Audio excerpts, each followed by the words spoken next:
Good evening and welcome to TV47's Daily Report and by extension, Power and Politics. As always, my name is Linda Alela. It's good to have you join us, sitting in for George Maringa.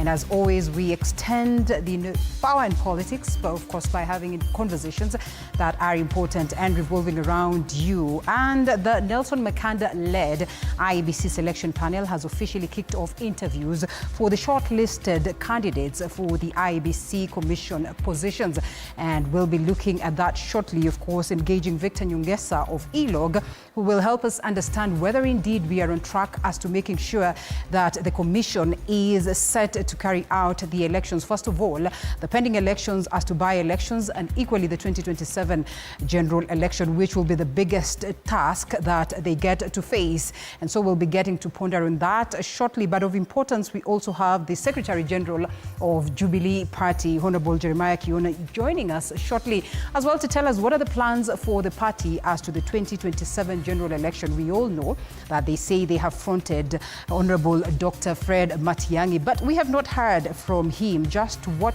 is the plan, what is the goal. Eventually, of course, a conversation that you do not want to miss out on, and we welcome you to be part and parcel of it. As always, the hashtag The Daily Report. I'll be looking at some of your comments as we continue with the broadcast. But at this very point, we also intend to make sure that you are enlightened as to what is happening in the world of news. And here are the highlights.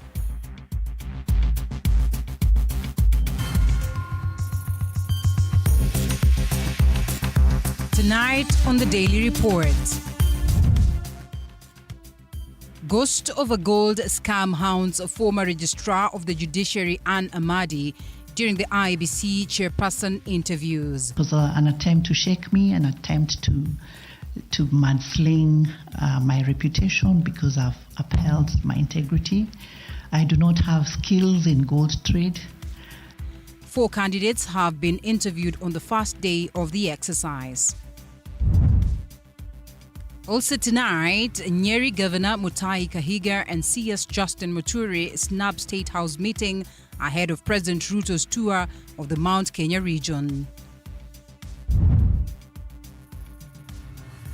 Plus, we also tell you of how leaders from Mandera have raised concern over increased cases of terror attacks in the region.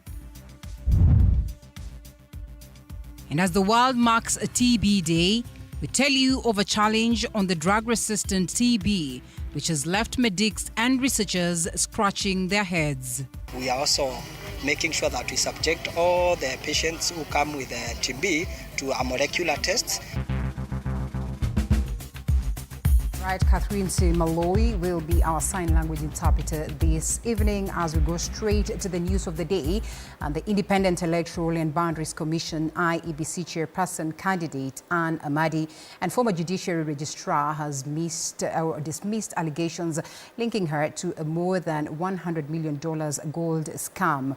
Defending herself before the vetting panel, Amadi has stated that she resigned from the implicated law firm in 2014 and had no involvement in the matter. And as Micah Gungu now reports, the first day of IEBC chairperson vetting also saw former Commission for the Implementation of the Constitution CIC Charles Nyachare defend his resignation from the East African Court of Justice. Oh, I didn't know that. Thank you. The Independent Election and Boundaries Commission selection panel Monday morning began the process to interview 11 shortlisted candidates for the position of chairperson in its quest to fill the late Wafula Chebukati's position. After her tenure at the judiciary last year, former Chief Registrar Anne Atieno Amadi appeared before the Nelson Makanda-led panel, where she denied any involvement in a gold scam, linking it to a law firm she worked for before assuming her judicial role. It is alleged that you and other persons who are at the center of the gold scandal defrauded a British citizen of more than $100 million paid to the purchase of 1,500 kilograms of gold. That's correct. There was actually no reason for me to be in that case and named as the first respondent because the firm that is involved, I resigned from it in 2014. And I was very busy in the judiciary. There was no time even to go and, get into any kind of practice. Amadi dismissed her inclusion in the case, noting that she had no connection to the firm's dealings during the time in question, even as she described the accusations as a targeted attack. So for me, it was a malicious attack, and which is something that is, when you're in public service, you must be ready for. Public service at certain levels is not for the faint-hearted. So it was an attempt to shake me, an attempt to mudsling my reputation because I've upheld my integrity. Amadi's personal bank accounts and those of her legal practice were frozen by the High Court in order to stop any more transactions, while the issue was being resolved. The High Court, however, removed the freeze in June 2023, stating that there was insufficient proof that she had any involvement in operations of the legal practice. I was very conscious of the fact that IEBC is also very high voltage before I consulted within myself and decided that I wanted to give it a try. On his side, former Constitution Implementation Committee chairperson Charles Nyachae defended his resignation from East African Court of Justice, saying the court hardly executed its mandate due to financial constraints. A judicial position that does not have a similar pressure like this. Are we going to have our chairman resign before end of day? East African community for the last 3 years has struggled almost to the point of becoming dysfunctional. The former East African judge said he does not anticipate IEBC ever encountering a comparable circumstance. I do not anticipate those sort of problems if you were to give me the chance to be chair of the commission, so the issue wouldn't arise. At the tail end of this process, the selection panel will provide only 2 names to President William Ruto, who will be expected to select only one candidate that will be made the next IEBC chairperson for the next 6 years. Mike Kagwango, TV47, Nairobi. Still on that, Abdul Kadir Lorot says he applied for a job as the IEBC chairman despite serving as a magistrate and appearing before the Independent and Electoral and Boundaries Commission selection panel on Monday morning. Abdul Kadir also said that he would resign if picked to lead the electoral body, and that the panel observed that Lorot had defied their job advertisement, which blocked state officials from applying for the electoral body's top post. I noted that on the advert, and I also noted that there are instances where, because I'm serving state officer, I'm coming for an interview, I will resign from my position if the panel were to appoint me, and I think that is the position I took. I took precedence in what has happened before when I think the first instance of such a case was the late Nkaiseri being a member of parliament and as a state officer was appointed as a cabinet secretary. It has happened before. Even now we have 2. We have the former MP for Ugunja and the former MP for Gwasi, who are both state officers when they were members of parliament, and they were selected to join the cabinet secretaries, to be cabinet secretaries, which are also state officers. Now, the Public Service Cabinet Secretary and Nyeri Governor Mutahi Kahiga snubbed President Ruto's meeting with Cabinet Secretaries, Governors and PSs from the Mount Kenya region. The State House meeting on Monday comes ahead of the President's tour of the region, as Joash Ansari details. The Monday meeting between the President and governors from the Mount Kenya region comes ahead of his tour of the mountain.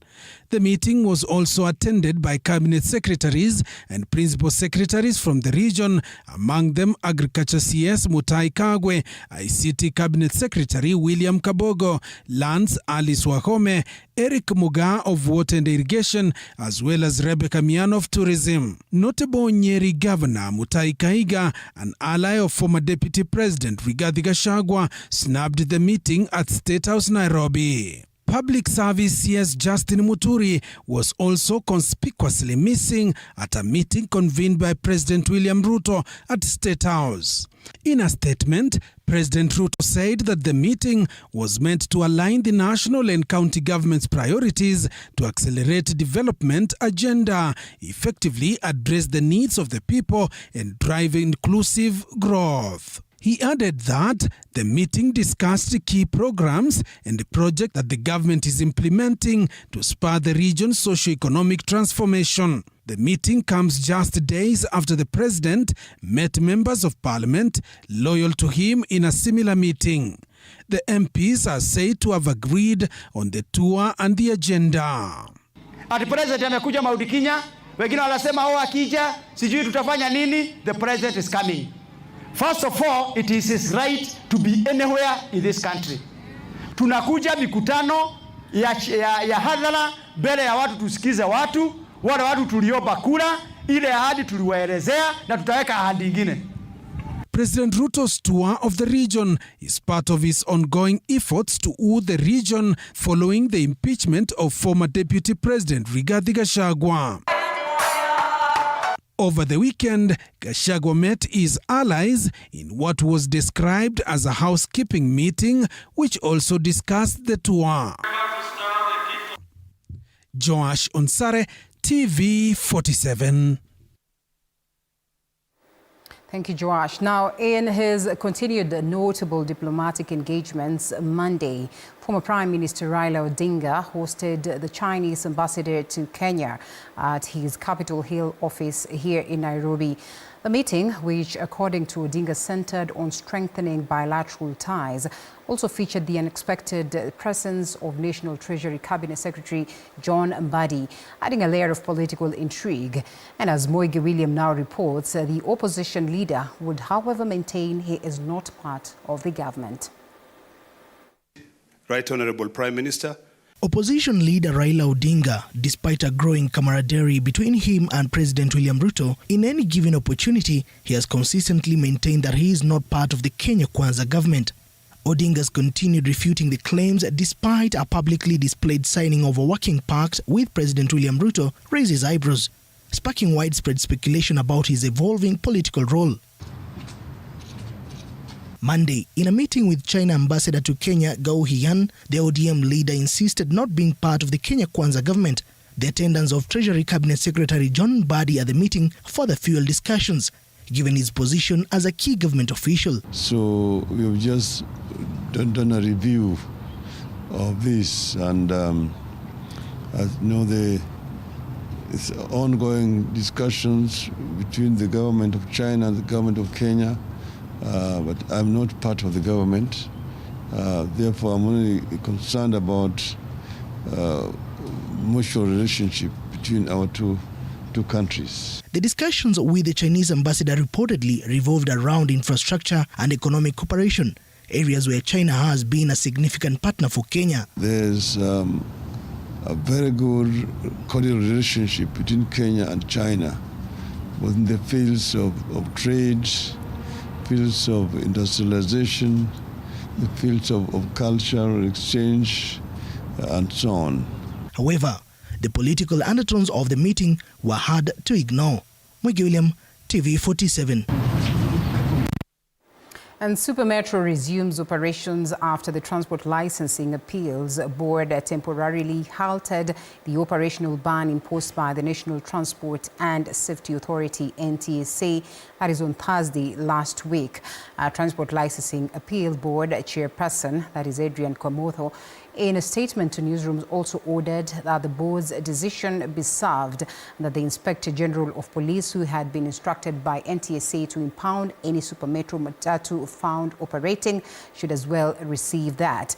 Now, NTSA, while suspending the PSV operation, alleged that the suspension followed various violations by the operator, including expired inspection certificates and road service licenses, expired speed limiter certificates, lack of speed limiter records, and vendor details, among other And following the orders, Super Metro Limited presented its fleet for inspection at the Kioni Road Motor Vehicle Inspection Center here in Nairobi Industrial Area.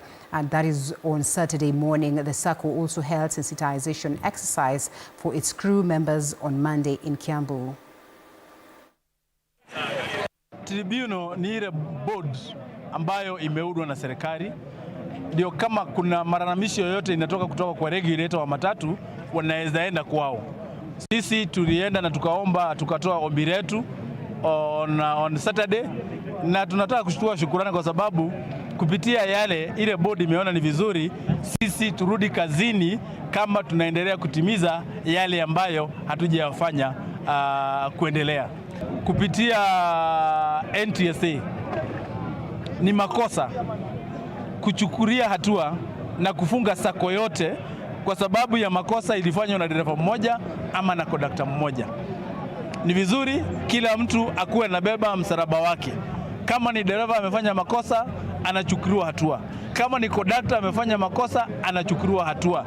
Kama ni gari ambalo liko na makosa, hilo gari linachukuliwa hatua. Lakini sio kufunga sako yote kwa sababu si madereva wote ambao walikuwa. Kenya still remains to be among the high tuberculosis burden countries, contributing 80% of the cases worldwide. And with an almost 90% funding gap, stakeholders say that the abrupt USAID funding freeze could then further jeopardize the progress made in tackling tuberculosis. And as Sheila Chelangat reports, the stakeholders are now calling on increased domestic financing that is to prevent critical services from being disrupted. Tuberculosis, the world's deadliest infectious disease, still remains to be a significant public health challenge in Kenya. The country is still categorized under high-burden countries, contributing 80% of the new cases worldwide. Last year alone, 23,000 people died of TB. COVID in Kenya killed around 6,000. There are still people. But annually, TB is killing over 20,000 people. That tells you we need the same mobilization for COVID to be able to do that and end this particular TB.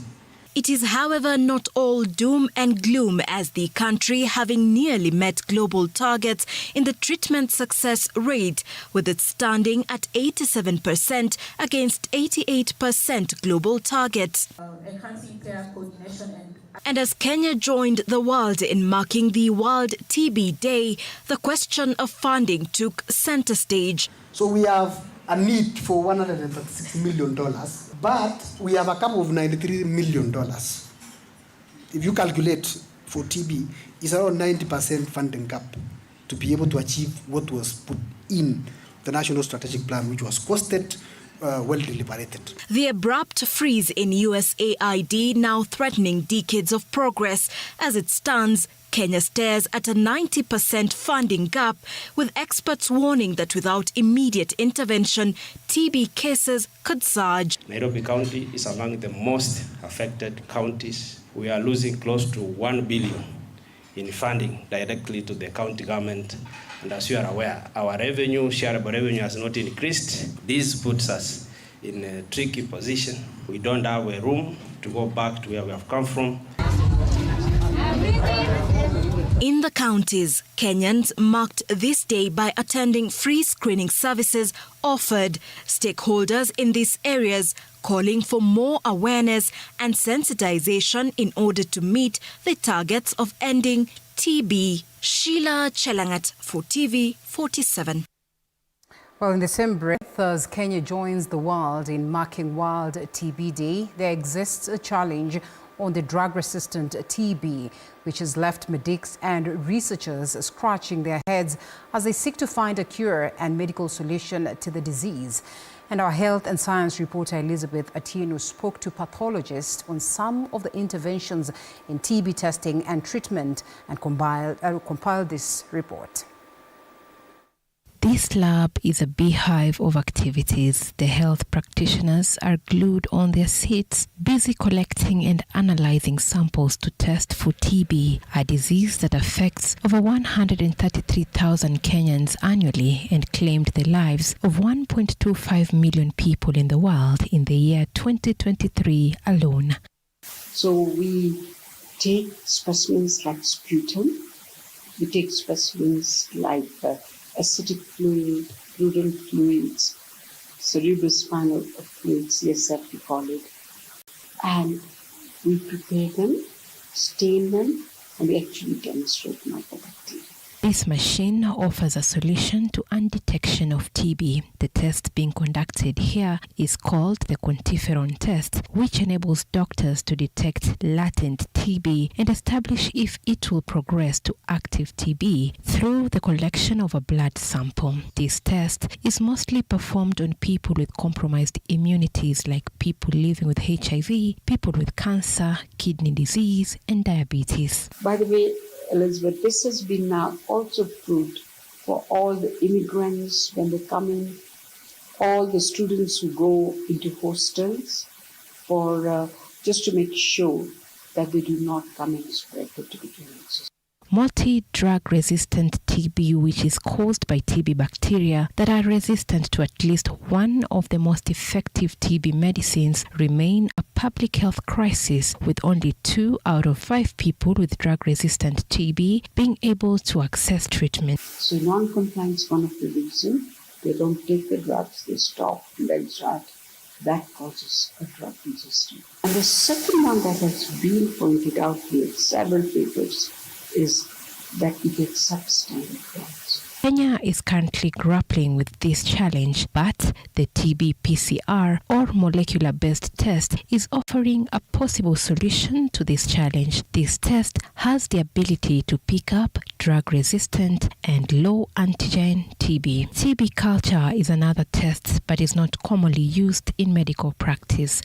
Before we can rule out tuberculosis, the test can take up to 8 weeks. The clinicians do not have that luxury. They have to make the diagnosis earlier. But this test can equally help detect drug-resistant TB bacteria and prompt the doctors to work on a possible treatment. But if we do the culture studies now, and you pick up a mycobacterium that is actually a tuberculous bacillus, that is identified but is resistant, they take that and they do the entire NGS, the molecular use of that mycobacterium. Drug susceptibility test is repeated if a patient has a positive culture for TB after 3 months of treatment and if the patient does not seem to be getting better. Additionally, healthcare providers use the results of drug susceptibility test to choose the appropriate drugs for treating each patient. It is, however, unfortunate that some patients develop a strain of TB that may become resistant to additional or multiple TB drugs. Complication like tuberculosis meningitis, that itself has a long-term complications on the patient's outcome. Children account for almost 10% of TB cases, and it has proven to be challenging for medics to collect samples and test children for TB. However, a new technique is being embraced to save the lives of children. So now what the attempt is to find in the feces, in the stool specimen of the child, if we can demonstrate mycobacteria. $22 billion is needed annually for TB prevention, diagnosis, treatment and care. However, with the dwindling donor support, the world might witness a surge in cases of multi-drug resistant TB, considering that the molecular-based test, which is equally the most expensive means of TB testing, might face a huge setback. It is a big concern, because most of the centers use GOtv, which is been funded by donor agencies. global efforts to combat TB have saved an estimated 79 million lives since the year 2000. It is equally important to highlight that the African region has made remarkable progress in the fight against TB. For instance, deaths from TB has declined by 42%, while the cases have dropped by 24% since 2015. Treatment coverage has risen from 55 to 74%. Elizabeth Atieno, TV47, Nairobi. All right, thank you, Elizabeth, for that comprehensive report. We certainly hope that as well the same is addressed comprehensively, so that then we deal with TB, that it becomes a game of the past. And now we come back to the earlier on, mentioned conversation as to the Independent Electoral and Boundaries Commission interviews that have been conducted today by the Nelson Makanda-led team, that is the selection panel, and picking up the first batch of those ones that had presented their bid to be chairs or to man the commission as chairmen and chairwomen, because then we also have women on board. And of course, we get to this very important conversation as to what we make of the process so far, and we'll be having the chairperson Elections Observation Group, Victor Nyongesa, to help us understand this some more. Thank you so much for creating time to be here with us. Thank you, thank you. Perhaps Kenyans would want to understand some more as to what is the role of ILOG, and especially at this early stage, now that you're more of observers, and perhaps the assumption would be that the observation process begin during the electioneering period, or perhaps the electioneering period is on all through? I think I would say electoral process, it's a continuous cycle. You're done with the elections, you begin electoral reforms. Right. And even once you're done with the electoral reforms, probably you'll be again in the period of another elections. Yeah. Right. We talk about the process of bringing commissioners on board, or setting up the Electoral and Boundaries Commission, and we talk about certain laws that guide us. Of course, the Constitution being number one. We have the Kriegler report at some point in time that speaks to how then the election body must conduct itself, or whether what it is as a country we need to do to ensure that we have a commission that is ready and set to run the activities, as you say, all round for 6 years. Do you suppose we have fallen short of the constitutional provisions as to having a commission on board as it stands today? Okay, thank you for that. I'll say Article 88 of the Constitution is very clear in terms of establishment of the IEBC. And of course, it's also very clear in terms of the qualifications of the individuals.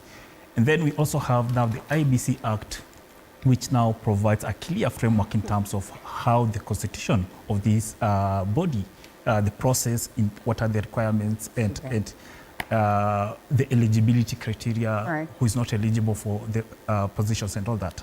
So in terms of the legal provisions, the Constitution and the IEBC Act is very clear. My concern is this process should have started way back in 2023.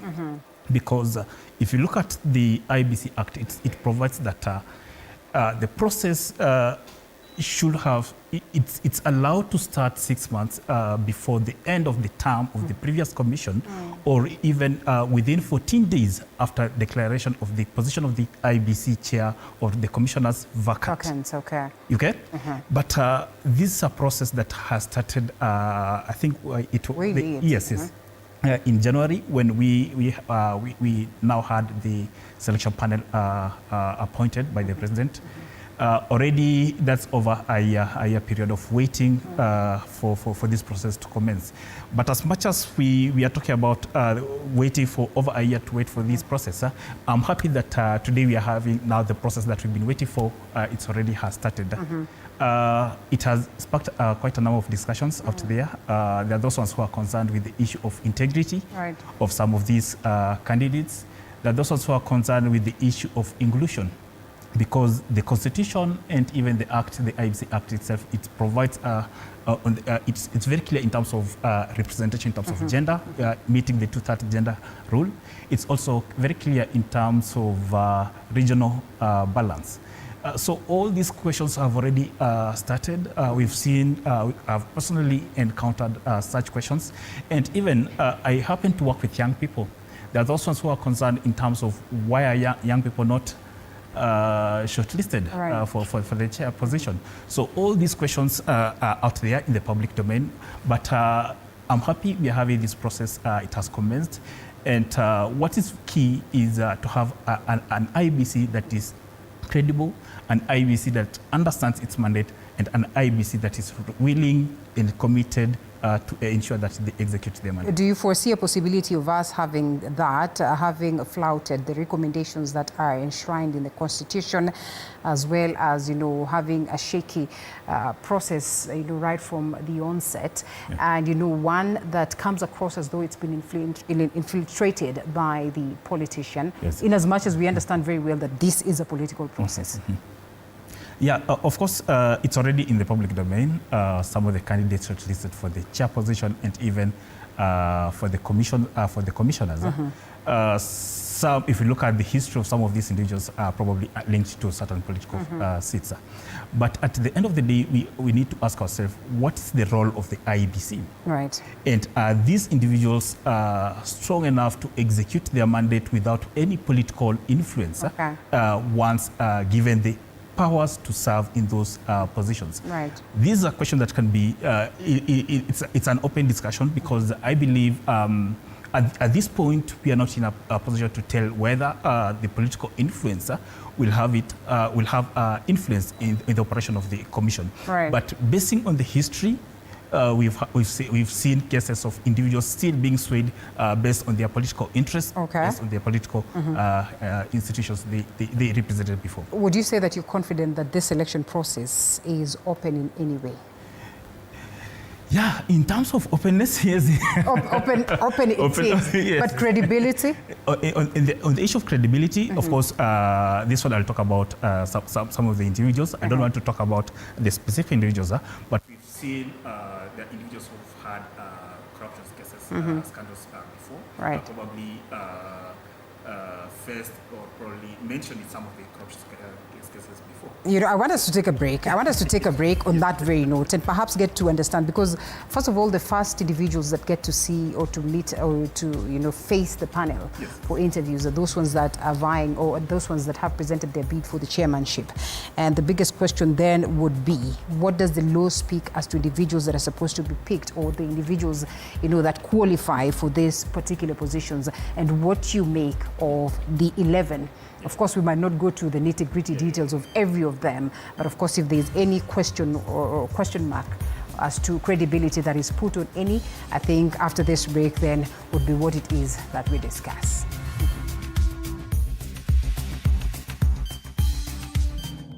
Coming up after the break,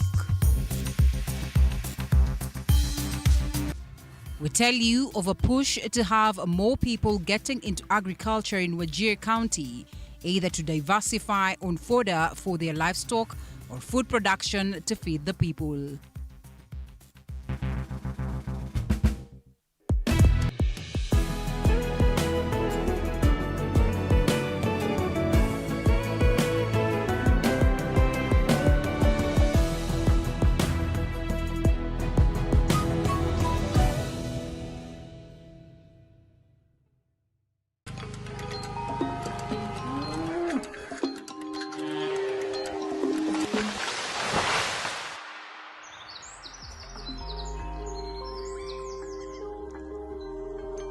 Our world is changing every day, and so should we, for the better. Each week, we tackle the big why, the question that should be on everyone's mind. Why isn't this fixed yet? Deforestation, global warming, and the adverse effects of climate change. The future isn't just something that we inherit, it's something that we create. Join us on The Green Fix as we tell the stories of those who refuse to give up.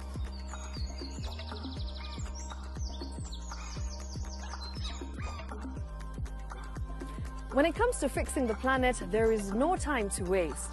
Join me, Shiksha Arora, on Thursdays at 9 p.m. on The Green Fix as we look into the big why, you and I.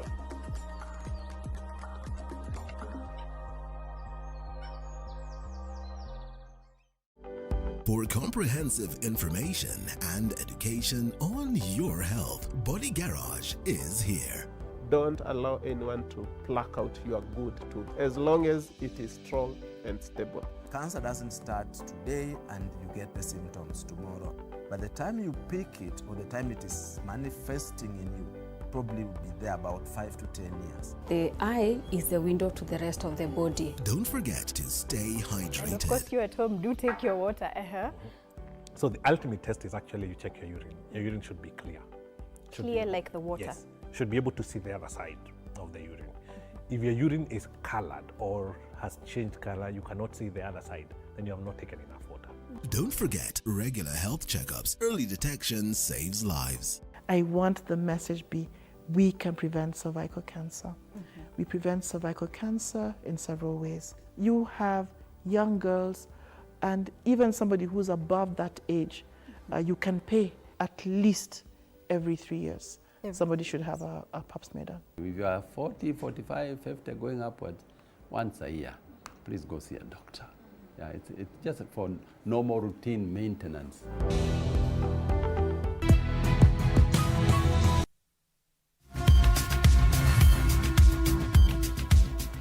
Welcome back to Reds. Yes, welcome back to the broadcast. It is that time of the daily reports as well as power and politics. And we still have the chair elections observation group, Victor Nyongesa, who's helping us, unpack the process that began today as to interviewing those ones that will be commissioners of the Independent Electoral and Boundaries Commission, a process that Kenyans fault for having taken a lot of time or long before it commenced, and which they say could in a huge way dent the credibility of those ones that will be picked as commissioners or the commission itself. But then again, we must soldier on, as they always say. So right before the break, Chair, we were talking about the individuals that have been picked and perhaps just looking at the law and what it dictates as to what credentials and qualifications the individuals must have. Okay, thank you. The IEBC Act is very clear in terms of who qualifies for the chair position. I talk about the chair position because today's interviews were for the chair position. It is very clear in terms of who qualifies, and just to mention a few, one has to be a Kenyan citizen, of course, the shortlisted candidates are Kenyans. It also talks about the specific qualifications in terms of one has to have that experience or be in a position to serve as a judge of the Supreme Court. Basically, looking at the qualifications of a judge of a Supreme Court, one has to meet all those qualifications. And maybe just to mention some of them, it's 15 years of experience working as a judge of the superior courts. And when I talk about superior courts, we are referring to the Court of Appeal and the High Court. It also talks about one has to be to meet Chapter 6, the provisions under the Chapter 6 of the Constitutions in terms of their integrity, in terms of course, how they conduct themselves and all that. So it's very clear in terms of what these individuals have to meet. But I know if based on the information that is available in the public domains, the issues comes in on the aspect of meeting the qualifications of Chapter 6. Integrity. Yes, the issue of integrity. Right. And that's why before we went for the break, I said that even some of the individuals shortlisted for these positions have been either been mentioned in some of the corruption scandals before. But at the end of the day, it is the role of the selection panel to ensure that they look at all these key requirements for such a positions. And even I'm happy that even before the interviews started, there was a window for public participation where the citizens were expected to share their views or their comments based on the list of the candidates that had been provided by the panel. So it's at the end of the day, it is the panel to look at the qualifications, whether they meet all that, and to ensure that they give us the best. Speaking of the public, we have seen that there's a lot of public, confidence bankruptcy as to the election bodies that we get on board over time. From the times of ECK and all that. What will it take for us to attain confidence that is of the public as to the electoral body, if at all we are going to talk about them, handling the elections better. And this, I must agree, is not unique to Kenya. The most of the African countries, you find that the masses do not have confidence in, the electioneering period processes, as well as the electoral bodies themselves. Yeah. Are we restoring confidence, or perhaps we actually need to get the confidence in the past? In fact, I'll say that should be the first thing we need to do. In fact, the first thing the Commission needs to do is to invest in civic education and public engagement, because at this point, I don't think I don't think the public has trust in the IEBC itself. And this is based on the previous elections we've had, the number of cases going to court, the number of even when I remember at some point one of the elections was nullified by the court and all that. So all these issues that have faced the IEBC, it has led to trust deficiency in public from the public side. And at this point, it is the role of the IEBC to invest in civic education and more public engagement, just with the aim of ensuring that they build trust. But it's not just the aspect of building trust from the public. There are quite a number of other electoral reforms that need to happen. If these things will not happen before 2027, then again, we are likely to see the same situations we've had before. Okay. What are your expectations now that the process began today, that runs all the way to the next month? Okay, for me, I'm expecting a commission that understands its mandate, a commission that is committed to executing it. But at the end of the day, there are a few things that I really wanted to mention. Already I said this process, we've started the process a bit late in terms of constituting the IEBC itself. But there are quite a number. We should not just look at the role of IEBC in preparing and planning itself for the 2027. There are quite a number of things that needs to be happening at this point. First, the aspect of voter registration. At this point, it's stalled. There are quite a number of constituencies and wards out there that are not represented in the county assembly and even in the national assembly. Even as we approach the elections, also the issue of electoral campaign finance, election campaign financing also is key. We have an election campaign financing act, which has always been shelved from 2013, 2017, and now we are in 2022, it was still shelved, and now we are approaching 2027, where we are not still clear whether this will be implemented. So there are quite a number of things that need to happen. So as we talk about the constitution of IEBC, we should not just limit ourselves in terms of how prepared are they for the 2027. Okay, well, thank you so much. We certainly hope to get you here some more, even as we continue to observe, as observers, the process. The chairperson Elections Observation Group, Asante Sana for speaking to us, Victor Nyongesa. And of course, the process has just begun, and therefore we'll have lots and lots of conversation with you revolving around you. Asante Sana, or revolving around this. Asante Sana. We now get to more news where leaders from Mandera County have raised an alarm over the persistent Al-Shabaab attacks despite the deployment of the military and special forces in the area. The Governor of Mandera County, Mohammed Aden Khalif, has emphasized the need for security forces to change their tactics and adopt a more proactive approach. And the late Abdikair Ibrahim has been head of MPR in Iresuk area. He has been actually a very important person when it comes to issues of managing the KPRs and the security in that area. And they have targeted him as a person.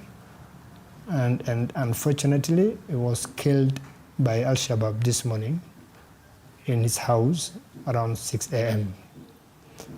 What is more worrying is the frequent happenings by activities by Al-Shabaab for the last 2 months in and around Mandera Central, and particularly in the area of Argadud.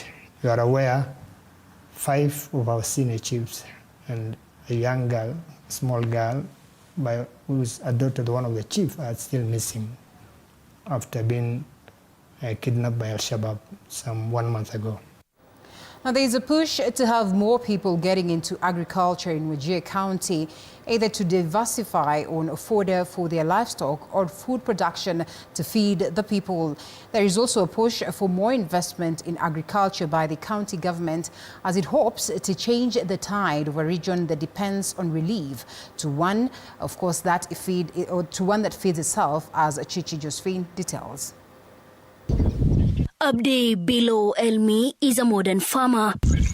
Here he walks around his farm showing us the various fodder he has grown as he seeks to change the tide and give the northeastern region a different phase. I started this farm to demonstrate that we can also do agriculture other than livestock keeping. Abdi is championing the planting of different kinds of fodder and teaching residents of Wajir County of the benefits. I'm willing to offer my services to educate them, to learn more. Because some of this, fodder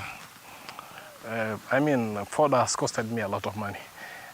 If they are willing to buy the cuttings from me other than going to Nyeri, Nairobi and all that, it will be bringing services closer to them. His is a model farm that also has support from the county government that has helped him sink a solar-powered borehole to provide water for the different fodder he has grown, with frequent lessons to other livestock farmers on the best feeds, considering there are seasons when it is completely dry. Our people are vulnerable.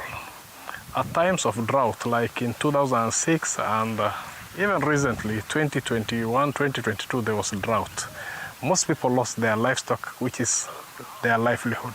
In the vast farm, Abdi has also ventured into livestock keeping, growing fruits and vegetables, giving a different picture of the north, which has been linked to dryness. I'm able to keep my livestock here, rear them, breed them, fatten them, and take them to the market at a good price.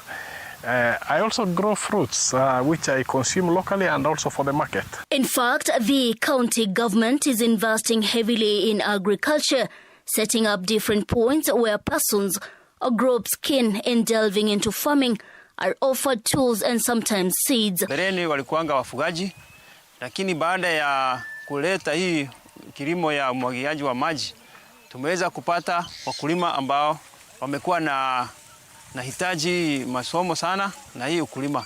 Kwa mfano, katika kila sub-county tuko na wakulima zaidi ya 100 ambao wanafanya hii kilimo. In fact, we probably have more watering points than health facilities, because for water we had 82 water wells. You know, my county is pretty dry, no lakes, no rivers, so we mostly just either trap surface runoff into earth pans and little dams or drill boreholes. There are also extension officers distributed across the county to assist farmers as they now diversify, seeking to be food sufficient. Tumeweza kustahimili hii jua kupitia masomo ambayo tunasoma na kupitia utafiti ambayo tunafanya hapa. Hiyo yote imetusaidia kupata faida katika shamba na pia kuwezesha sisi kuendelea na maisha katika janga ambayo inakujanga. To those that are embracing modern farming, the proceeds are turning out to be desirable as the fresh produce taken to the market from their farm fetch better prices. Kuna faida kama mahindi hivi. Mahindi moja hiyo ukikata moja hivi ni 50. Alafu kama ni paipai moja ni 100.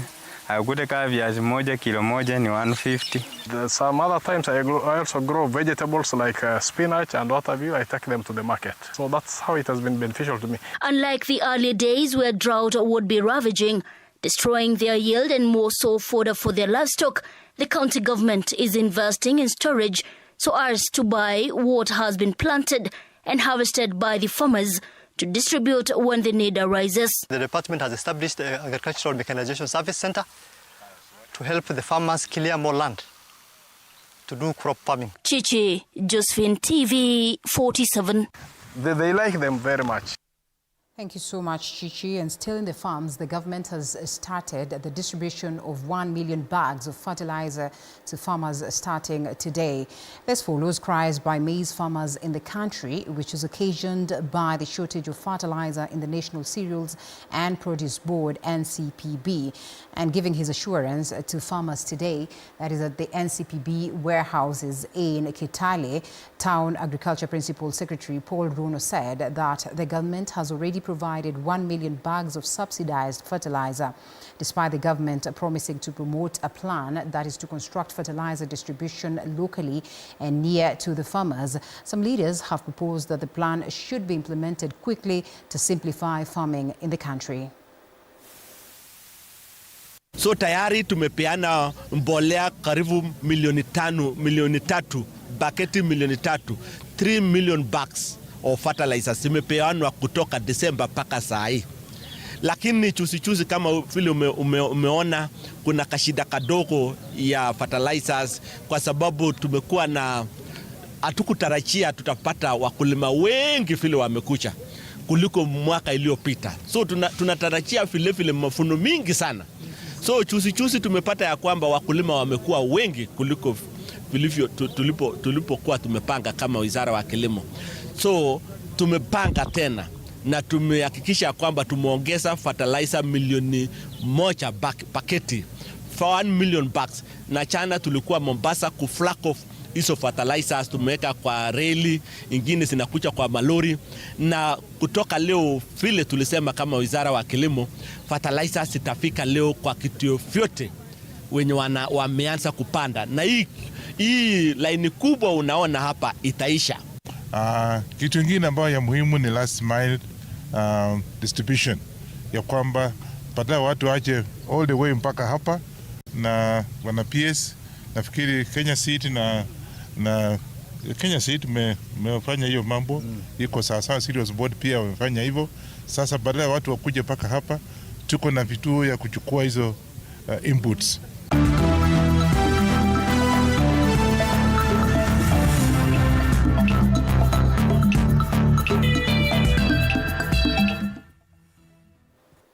And now to business, the Communications Authority, CA, and NEMA are addressing the growing challenge of e-waste management in Kenya.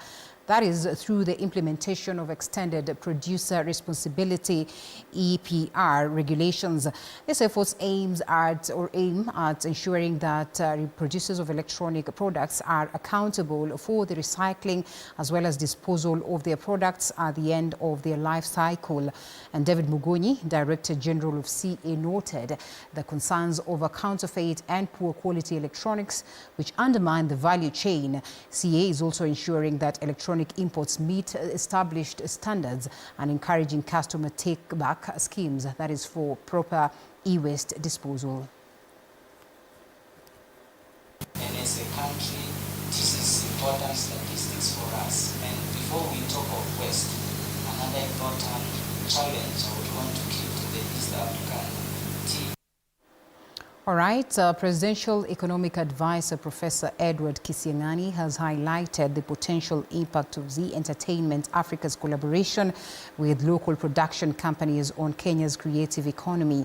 The partnership is expected to create job opportunities for media professionals, content creators, and production companies. Nehar Sharma, Vice President of Zee Entertainment Africa and East, noted that the importance of Kenya's evolving media industry in driving the initiative. The move underscores the growing role of local content creation in strengthening Kenya's media and entertainment sector. And elevating Kenyan voices. From emerging creators to established industry professionals, we are dedicated to empowering the next generation of storytellers, growing Kenya's creative economy. This entertainment industry will create thousands of jobs for our people in Africa.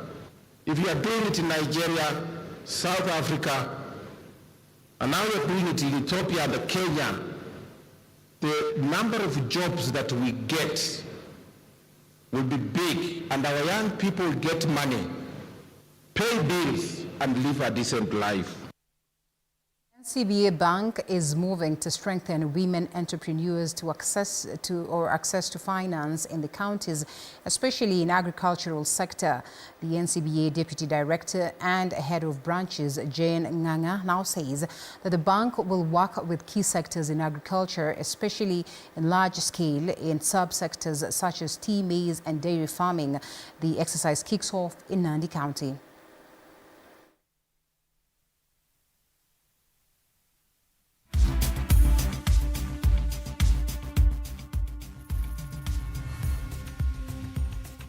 All banks, including NCBA, they know that you're doing business because you have been banking. And every time you've gone to a bank, they ask you, have you banked with us or have you been banking elsewhere?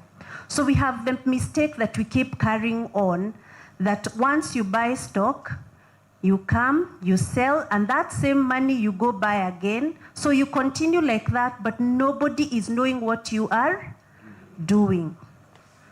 So you come and try and explain to me, I have been doing business, then I ask you, iko wapi? The first sector is the agricultural sector, that is agriculture and agribusiness.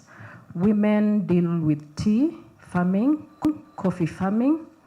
Though coffee farming is majorly male-dominated, but women are infiltrating. We have women who are farming in horticulture, and that is their major areas. We have women who are into retail. They do cereals. They do... All banks, including NCBA, they know that you're doing business because you have been banking. And every time you've gone to a bank, they ask you, have you banked with us or have you been banking elsewhere? So we have the mistake that we keep carrying on, that once you buy stock, you come, you sell, and that same money you go buy again. So you continue like that, but nobody is knowing what you are doing. So you come and try and explain to me, I have been doing business, then I ask you, iko wapi? The first sector is the agricultural sector, that is agriculture and agribusiness. Women deal with tea farming, coffee farming. Though coffee farming is majorly male-dominated, but women are infiltrating. We have women who are farming in horticulture, and that is their major areas. We have women who are into retail. They do cereals. They do small shops, kiosks. They also do clothing and apparel.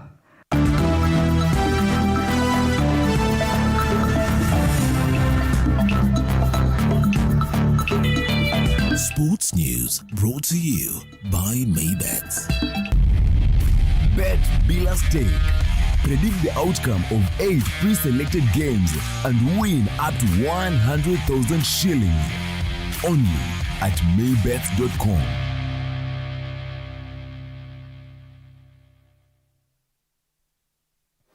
All right, the Athletics Kenya Rainbow branch over the weekend hosted a celebratory dinner in Gakwegori to honor local athletes who have excelled in track events. The occasion highlighted the achievements of 6 exceptional athletes from Embu County who will represent the Eastern region at the upcoming national trials in Mombasa. The event brought together athletes from both the senior as well as junior camps, serving as a moment to celebrate hard work, dedication, and the pursuit of excellence in athletics. Some athletes were presented with new spikes for training alongside other awards to further motivate them to their journey or on their journey. In addition, athletes who had performed outstandingly at the National Cross Country Championship in Eldoret were also recognized for their achievements. Tunaomba serikali to sponsor na 50 from this area because sisi tuko na wanariadha wengi sana. Tumepewa the other time tulikuwa tumepewa 30, tungeomba tupewe 50, lakini aswa wale tulikuwa nao last time tulikuwa na 60 kwa sababu even if we are sponsored by only 30, sisi as the camp tuna fund from other sponsors, wanatusaidia na tunaongeza namba. Amapi Joyo shule niko Govy Boys is one of the best shule ina support pia talent juu mimi kutoka niende hapo manzeni nimeona different juu wale walimu wako hapo. The moment walijua I can sprint, walinitake hiyo kitu kaa serious, alafu tukaimprove wengine kama Madau Nyingi, our teacher Mr. Mudhomi, Mr. Otieno. Asanteni sana manzi for support juu hadi the moment nilienda huko pia wengine after wameona hao teacher wananisupport pia ukapata shule ina provide watu wengi juu ka subcounty tulikuwa tumeenda basi kama 3 hivyo athletics pekee ile mtu ende perfect ile. Home players Aisha Duber and Joseph Gadhumbi emerged as the overall gross winners during the recent qualifying leg of the 2025 NCBA Golf Series held at the Kenya Railway Golf Club on Saturday. A total of 157 golfers showed up for the 5th chapter of the 2025 series, which teed off in January at the Vetlab Sports Club before making stops at the Nandi Bears Club, Malindi Golf Club and the Kiambu Golf Club. The previous weekend, Duba playing off handicap 6 secured the overall lady, that is gross title, after returning a score of 79, while Gadhumbi posted an impressive 73 gross to claim the overall men gross title. Not just about golf. It's about building relationships. It's about growing communities and being present with our customers in the spaces they enjoy most. As we continue this journey, I want to assure you that we are fully committed to making the series even better as the year goes on. And the Kiambu County Chess Competition, which was held over the weekend at the Mangu High School, brought together talented players from over 35 schools across the county. That is in a bid to select the players who will represent the county in the upcoming national competitions. The tournament featured a variety of categories based on age groups, including under 17, under 15, under 13, under 11, under 9, and under 7 category.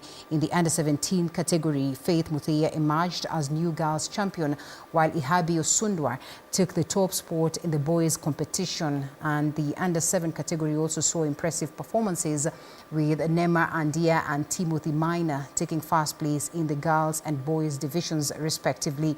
The national competitions will be held next month at Mangu High School.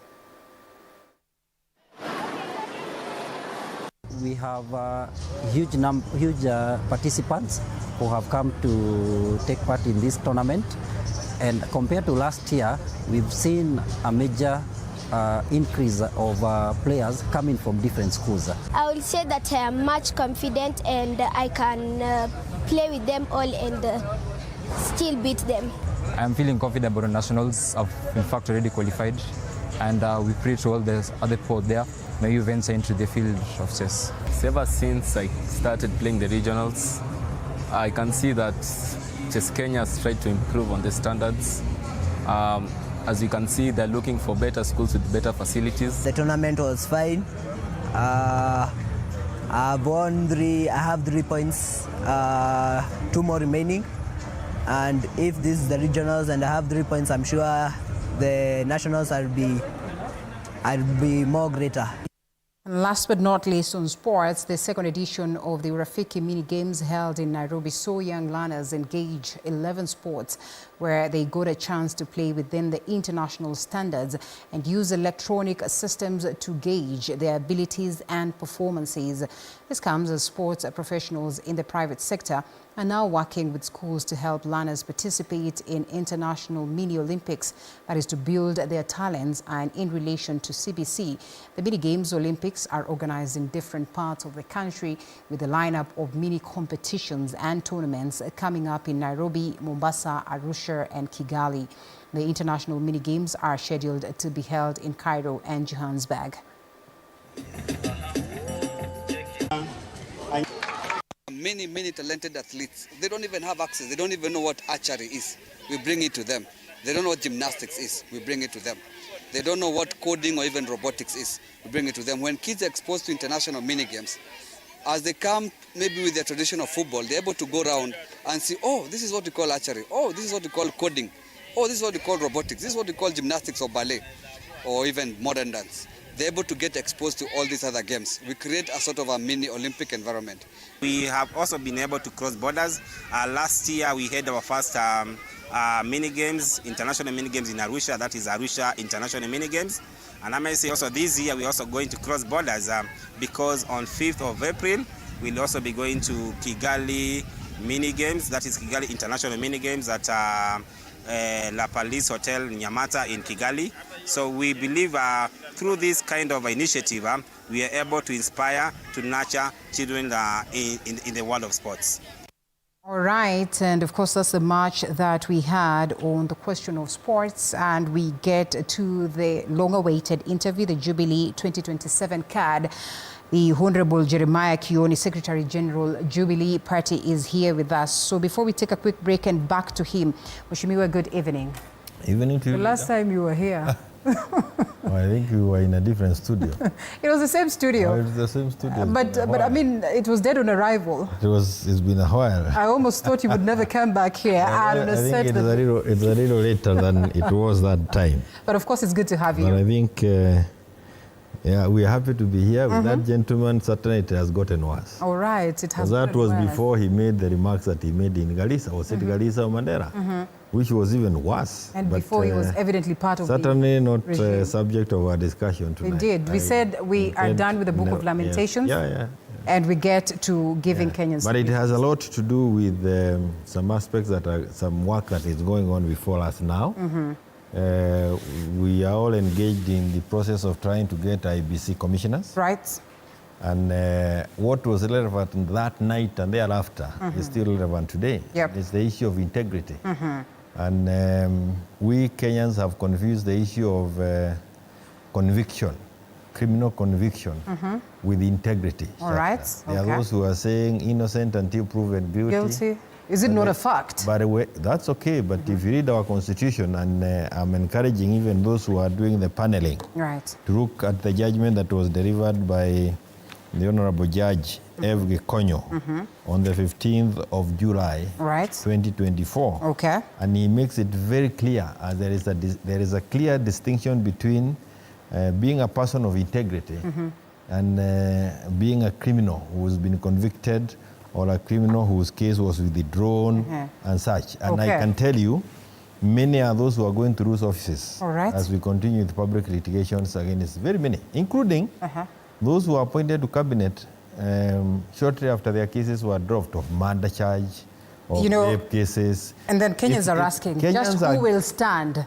There are many. Hold it right there. Let's allow us to take a quick break and then we come back. We have more Saint Kenyans than criminals. Have they shown their interest to go for the IEBC positions and so much? I am not talking about IEBC, but you're talking about the cabinet IEBC, and many others. It's also important for those who are asking for those positions to pay attention to this judgment. All right, after the break.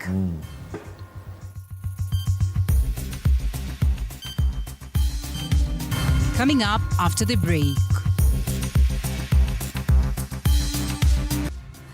The Jubilee Party has endorsed Fred Matiang'i as its presidential candidate in 2027. But is the party still united? We speak to the Secretary General, Jeremiah Kioni.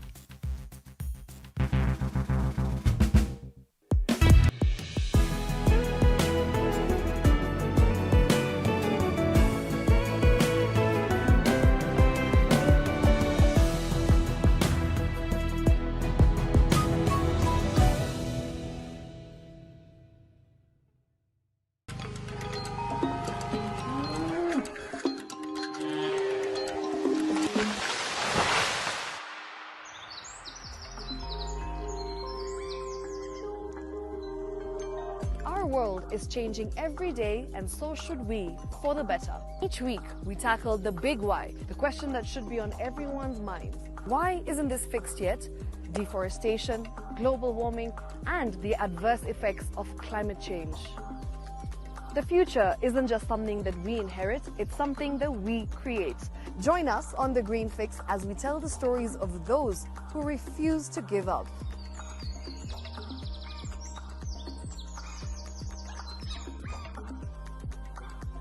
When it comes to fixing the planet, there is no time to waste.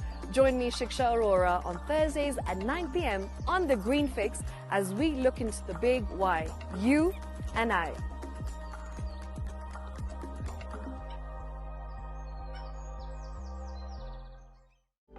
For comprehensive information and education on your health, Body Garage is here. Don't allow anyone to pluck out your good tooth as long as it is strong and stable. Cancer doesn't start today and you get the symptoms tomorrow. By the time you pick it or the time it is manifesting in you, probably will be there about 5 to 10 years. The eye is the window to the rest of the body. Don't forget to stay hydrated. And of course, you at home do take your water. So the ultimate test is actually you check your urine. Your urine should be clear. Clear like the water? Yes. Should be able to see the other side of the urine. If your urine is colored or has changed color, you cannot see the other side, then you have not taken enough water. Don't forget regular health checkups. Early detection saves lives. I want the message be, we can prevent cervical cancer. We prevent cervical cancer in several ways. You have young girls and even somebody who's above.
All right, welcome back to the broadcast. Honorable Jeremiah Kioni, the Secretary General of Jubilee Party. And Mheshimiwa, before we even get to, unpack the Gikonyo ruling that speaks to the question of integrity, Kenyans want to know, or I want to know, whether then I have the legal, moral, political authority and standing to declare you the Secretary General of Jubilee Party. Why I'm asking this is that you mentioned the Hansard, and it got me going to the Hansard to check on the likes of Honorable Sabina Chege to see whether they still continue to hold their offices as Jubilee Party candidates, or perhaps Jubilee Party, members of Parliament. And true to it, the Hansard speaks of Sabina Chege as the Jubilee Party representative of Muranga. What do you make of this? Could you confidently look at the people of Kenya today and tell them that perhaps we no longer have the battles and squabbles within the Jubilee Party, and that perhaps this conversation of factionalism is neither here or there? The court pronounced itself in the month of September last year and put the matter to rest. Just how restful is it when we still have members of Parliament? It is again the issue of integrity. Right. If the Speaker of the National Assembly would continue recognizing individuals who have been declared otherwise by the courts, there again goes to the question of the character of the persons holding those offices. Right. If you are as a member of Parliament would want to continue lying to Kenyans, stating issues that are no longer factual and were never factual even in the first place, again an issue of integrity. And those are the issues that should come when you are being considered for any other office going forward. What would have been the noble approach to this? Let me tell you, I mean, once a court judgment has come out, step down as the sensible thing is for you to be conscious of that order and do as directed by the court. Outside that, you become contentious of court. But until somebody goes to court, you can continue, Have you gone to court? Would you as want a to Jubilee? Would you want to spend all your time running after people who are of dubious character? Okay. I would rather that the time will come when that will be put before any panel that would want to consider whichever individual you want to bring on board, and question the character of that, the integrity of that person as provided for under article, under chapter 6. And that's what Gikonyo is saying. There is a major misconception that a person is said to lack integrity only when he or she is convicted or thought of, all that. He is saying this issue of thinking that the fact that you are not convicted, you now become a person of integrity. Those are issues that you cannot, they cannot continue being washed under the carpet anymore in this country.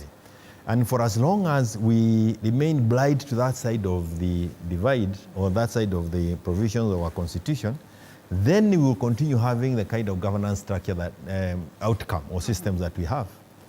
And Wetangula is not a person, or the Speaker of the National Assembly is not, go down in history as a person who has a lot of respect for court orders, and especially since he became the Speaker of the National Assembly. Remember, even as we engage on this debate, the courts again have gone forward to say that the position of the majority leader on the floor, it's not any other than the person who is in Azimio. Right. But he is still trying to go around, and he has no order, he has not obeyed the court order. Again, those are issues that now talk about the integrity of the person. Before we even point fingers, I'm just trying to tell you that a time will come when these things will now follow you as an individual. Okay. For now, you can hide under the cover of an office or a system that is not careful about the provision of our constitution. But a time will come when you, as an individual, may want to seek, like they are now looking to become officials of IEBC. Okay. And that you'll be faced with all those facts. But again, it is also a question of who are those who are asking you those questions. Okay. Are they themselves in a position to stand for what our constitution stands for, or are they also compromised? So, with this kind of knowledge, Mheshimiwa, as the Secretary General of Jubilee Party, would you think you have done justice by letting this slide, acknowledging what the constitution dictates, and your we've done what we should have done, gone to court and proven what is right and what is wrong. Right. A judgment is out there for people to read. If you do not lead, again, you cannot hold me responsible. But what do you mean when you say you would rather let it go until when it's time? For your inability to look at the court judgment. It's available to be used against those who don't think it makes any sense when time comes. And I can tell you that some of these things, and like now, for example, if you have confidence with the panel picking, not just IEBC, but any other group of people who would want to serve in any public office. If you have confidence in that panel, then you can go with the facts and table it. It used to happen during the first term of Uhuru. Yeah. It happened within a short while when Kibaki was in power after our 2010 constitution. People would go with facts before any panel or any appointing authority. And respect would be paid to those provisions. And until we are able to live up to those provisions of our constitution, as a country, with this kind of breakdown that you are seeing in our system, we'll be there. All right. I mean, look at how is it that we ended up with Mwaura having been appointed as the chairman of Kenya Revenue Authority? It's actually that judgment. Konyo has gone out of his way to bring out these issues in that judgment. And he's saying it's really an interesting thing that somebody who was facing charges in court, or even a nature that related to the office that he was being appointed to, would have even been considered for that position in the first place.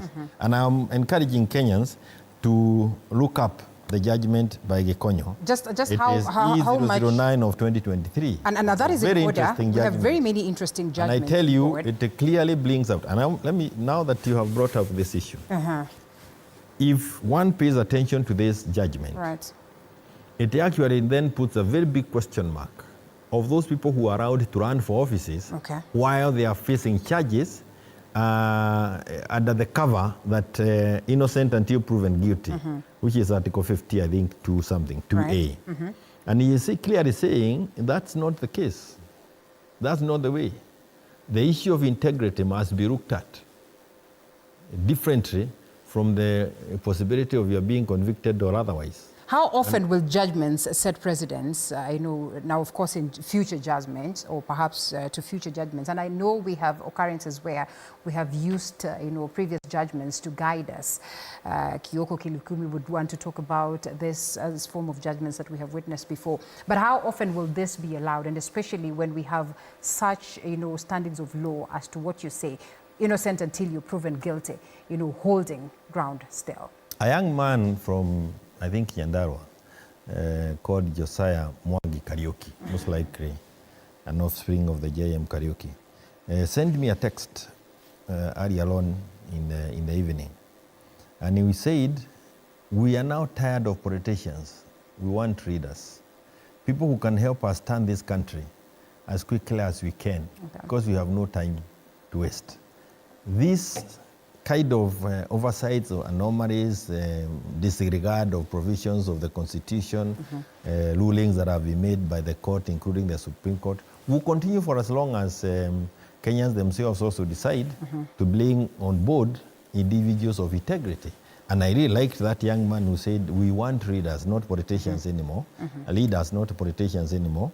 And I will be very happy to engage him. So it is not going to be for too long. We have a generation that is impatient with people who have disregard of the Constitution, and also people who give, just talk to these issues. And again, go back to, because this, by the way, it's my son, who is also in the 20s, who also pointed out this judgment to me, said, you've been struggling with some of these issues.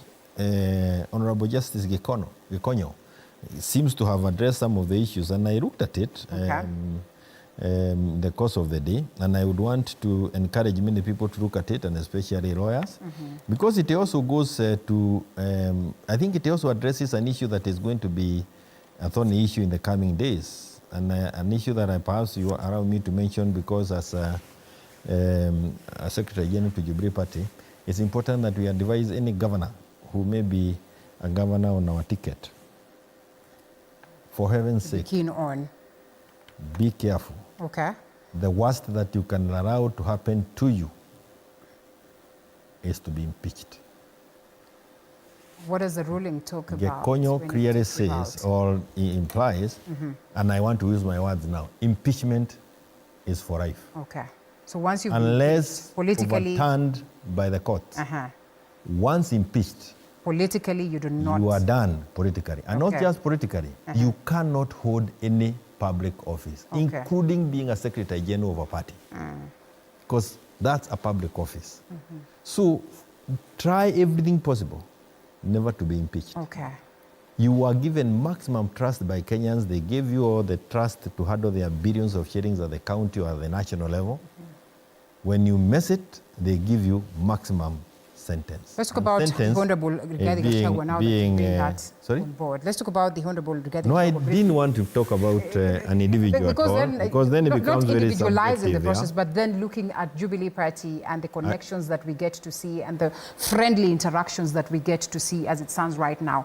Why would you want to interact with the person who probably will, what do they bring on the table? Numbers? Let me tell you, I have a list of... It seems like you want us to belabor on this one. No, I don't want. Session, I don't want. Right? You are the one asking. Okay. This is just a file I had. This is a record of members of Jubilee Party. Okay. From the ORPP. Okay. And the number down there, if you look at it, is at 7,110,025. Across the country. Okay. Across the country. And we have the breakdown in every county of those who are our members. Jubilee Party is available to all who want to become members. Okay. And therefore it is open. The responsibility that you want given to you thereafter that calls for scrutiny and vetting. Okay. We want to represent Kenyans. And when you have now been given that responsibility, you'll present everybody. So being a member of Jubilee Party, it doesn't matter whether you're impeached or not. And you're open to that.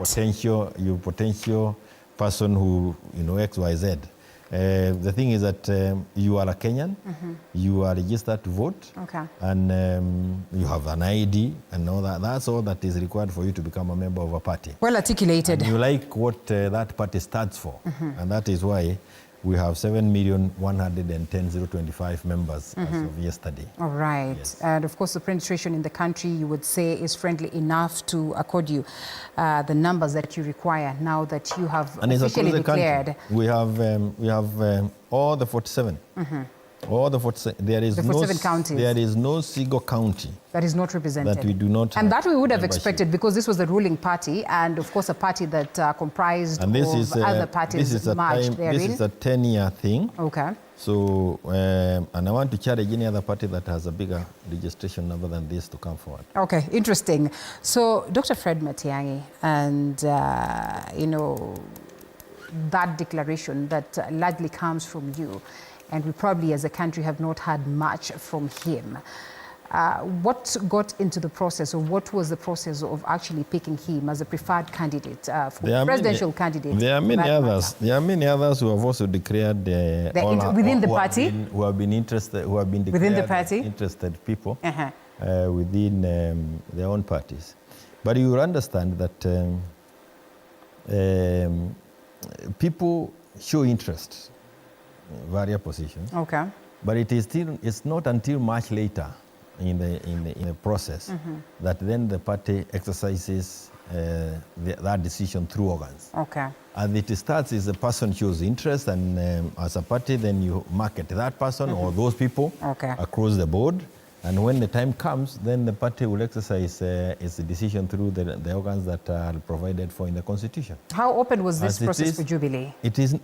Matiang'i just expressed a desire. And it was only Matiang'i. Are there others who expressed? If you now want to be, we have 7 million. Out of the 7 million, anybody who wants to express desire... it's still open? It's still open. And even after that, after we've done with all this that we are doing, and we will sell all of them, whoever it is the work of the party to market its candidate across the country. Okay. And that is what those who show interest, because any party, and a party of the size of Jubilee, it is really not the best interest of the party to be running around without a presidential candidate. Right. Because when you have so many people, is that they're interested in the management of the country, and it's only fair that you allow them that chance. So if we get other individuals who are interested in learning, and I'm also interested in others, there are those I am telling, why are you not even throwing your weight in here? It will be useful to this country. Why are you not yourself? Because I'm the one interesting people now. Okay, yes, as the SG. As the SG. And after that, then of course we also are not saying that the fact that he is a Jubilee candidate, he is the automatic candidate for the whole country. We would love to see a coalition of those in the opposition so that we are able to deal with this disaster that is with us now, in the name of UDA, ODM, broad-based government. It's a real disaster for this country. If you don't believe it, look at what happened yesterday. We do not want those kind of chaotic scenes. It means that we are really at the blink of something. When you see heckling Naivasha, heckling Nairobi, heckling Nyeri, all these issues they are not good. And we want people who can help us, people who Kenyans can believe in, to come and help us. And so far, we've talked about Matiang'i, who is the one who reached out to the party and said that yes, and he will be talking about it himself in the coming days. Okay. We are not going to wait for too long. When he thinks it's right for it to happen, one of the things that he has told me, and I respect him for that, is that it cannot be politics forever. Right. It's good to allow ourselves time so that those who in power have an opportunity to deliver something. Yes. And if we are going to remove them because Kenyans themselves have decided, this is no longer a debate. Wakenya wenyewe wameamua. And there is nothing new to go and telling them ati amefanya, wasijafanya, wameamua, and that is almost a done chapter. 957 days, 58 days actually, to date. They've been in office. You can see what they have done, what they have not done, and it's upon you to decide whether there is any hope. Many are those who have said there is no hope. and they are looking for that alternative. And Matiang'i, to me, comes across as an alternative. But he also says one of the things that he hates most is the campaigning. We voted on the 9th of August. On the 11th of August, we were out campaigning. Okay. On top of cars all over the country. So a country with an economy the size of ours, using his own ones, if we cannot put politics aside immediately after elections and sit in offices behind desks to try and solve people's problems, then we are not likely to get out of the party. So while I hear Kenyans are saying, akuje mwenyewe, akuje aseme, he's also saying, honestly, it's not the right thing to do all the time. But again, demand is there. How he handles it is upon him. And don't you think as a party it is necessary for him to come and in good time for that matter? And also when you talk about it... I don't think we are, I am not in a hurry. There's no rush. If he comes, I'm not in a rush. Have you looked into the credentials like you rightfully say? Because then he has also been implicated or perhaps has been mentioned. Remember, and he'll deal with that himself. Remember... Mheshimiwa, are you not the one who's talking about this document here? Yes, let me answer this. On the question of integrity, okay? You have, our law gives only 3 months to campaign. 3 months before elections. So it's pretty much... That is the time we are allowed to be campaigning. But look at this system that we have. From day one, it's been campaign. If you look at what was happening in the visits in Nairobi last week, what is that? Just campaigns. But you also have been on the spotlight talking about Matiang'i. Is that not equivalent to campaigning? Remember, I am in the opposition. Okay. So you're allowed? I am in the opposition. Okay. So I can play my opposition your politics all by through. Pointing out the difficulties. You who is in government should be seated in offices and sorting out the issues that we shoot them. But not on top of cars, driving and making the country, get the country frenzy with politics. Today, I'm told 7 days of campaigning in Mount Kenya. Nothing else. And if you are the one who is leading the country and you are telling us to start campaigning and it is you we want to remove, you just are inviting the whole country into a political mood. But just how different is it with the Jubilee prior to the 2022 general election? It was very different. The leader you want to tell me that you people were not out there campaigning? The leader of the Jubilee party remained in office. And you people were the ones, okay. He was insulted. He was told that the handshake with the Muchawi has made him crazy. You remember all those things? Okay. They were all said when he was in office. But the campaign process started way earlier. And actually Kenyans were complaining about that. By the same UDA team that is already campaigning. That was part of the Jubilee team? Yes. Okay. So that wing, and we're happy that it migrated. Okay. It is a very different group of people. Okay.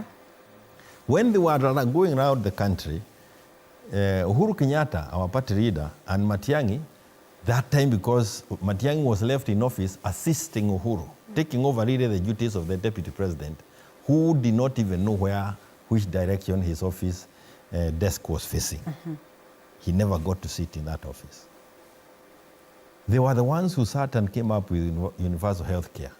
And it was tried in Nyeri, Kisumu. You'll help me with the counties because you also know the counties in this country. Kisumu, Machakos, and Isiolo. Yes. Those were the pilot of the universal health coverage. And it worked. Yes, it did. They were going to roll it over to the other counties. What did the KK people do? They came and reversed it, and we went to this chicha thing that everybody is screaming about. Okay. Remember, talk about it. There was even the issue of Rida Mama, where it was now going to be a government position that no lady, no woman would want to deliver, would deliver somewhere which is not properly provided for, along the roads or even in dispensaries that are not well done. Okay. That worked. Today, done.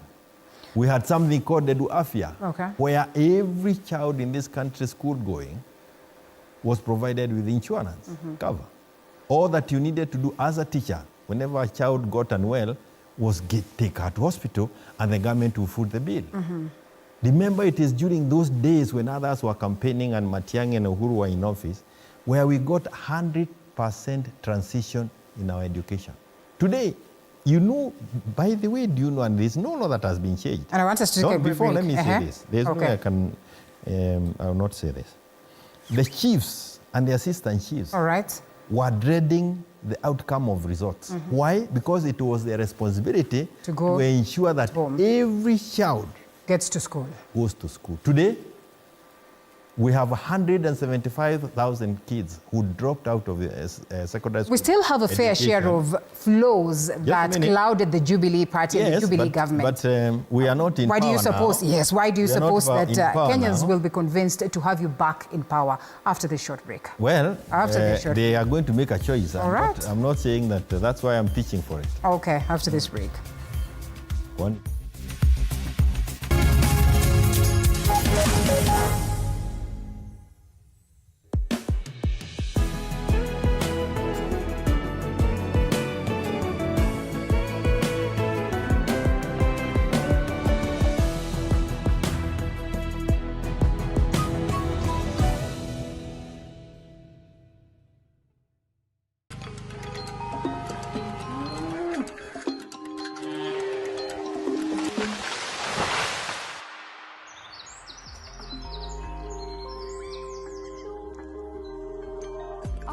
Is changing every day, and so should we, for the better. Each week, we tackle the big why, the question that should be on everyone's mind. Why isn't this fixed yet? Deforestation, global warming, and the adverse effects of climate change. The future isn't just something that we inherit, it's something that we create. Join us on The Green Fix as we tell the stories of those who refuse to give up.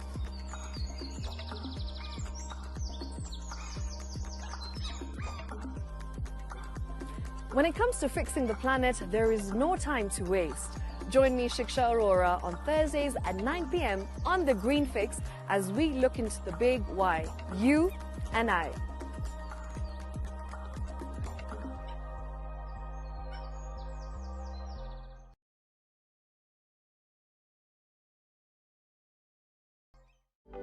For comprehensive information and education on your health, Body Garage is here. Don't allow anyone to pluck out your good tooth, as long as it is strong and stable. Cancer doesn't start today and you get the symptoms tomorrow. By the time you pick it or the time it is manifesting in you, probably will be there about 5 to 10 years. The eye is the window to the rest of the body. Don't forget to stay hydrated. And of course, you at home do take your water. So the ultimate test is actually you check your urine. Your urine should be clear. Clear like the water? Yes. Should be able to see the other side of the urine. If your urine is colored or has changed color, you cannot see the other side, then you have not taken enough water. Don't forget regular health checkups. Early detection saves lives. I want the message be, we can prevent cervical cancer. We prevent cervical cancer in several ways. You have young girls and even somebody who's above that age, you can pay at least every 3 years. Somebody should have a pap smear done. If you are 40, 45, 50, going upward, once a year, please go see a doctor. Yeah, it's just for normal routine maintenance.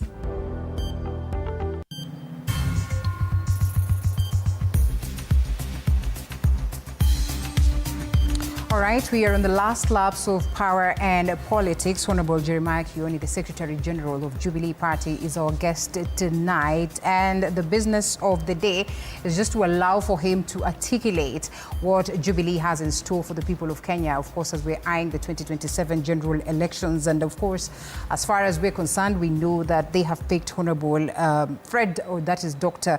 Fred Matiang'i as their preferred presidential candidate. But he clarifies this evening to say that the floor is still open for any other person who would be interested. Yep. But of course, having seen you go around, perhaps gone to places like, the Nyanza region of this nation, speak of Nyamira, Kisii and everything, is a clear indication that maybe you as the Secretary General are convinced that there's no other individual that would come on board would challenge the capability of Dr. Fred Matiang'i. No, not quite.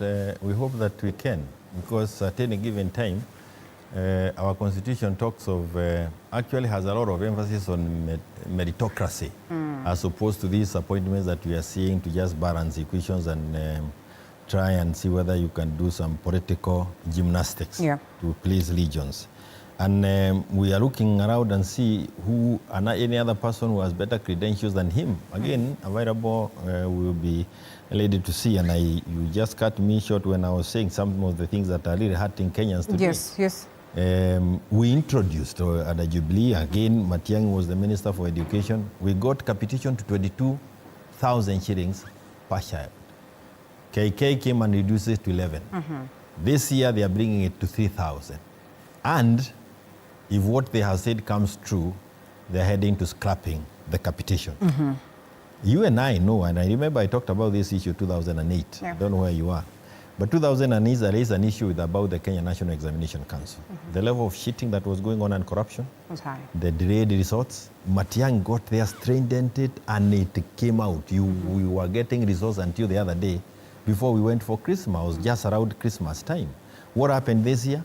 Why would results be withheld when the marking was finished way back in November? What doctoring is going on? So we are really sliding back to those areas. And what will it take for us to restore this? Trust. It will just take a person of character. As a person, one individual who doesn't. Yes, Kibaki came into office. I want to remind you. Right.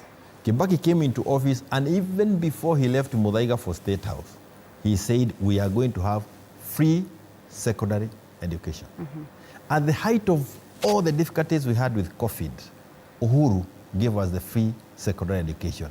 It is the individual, the conviction of that individual that matters more than anything. We began by you saying that the KK government... Of course, leader, we also need institutions to support. Right. But the vision of that individual who has asked for that office is very important. Remember, during Kibaki's time, we got the Vision 2030.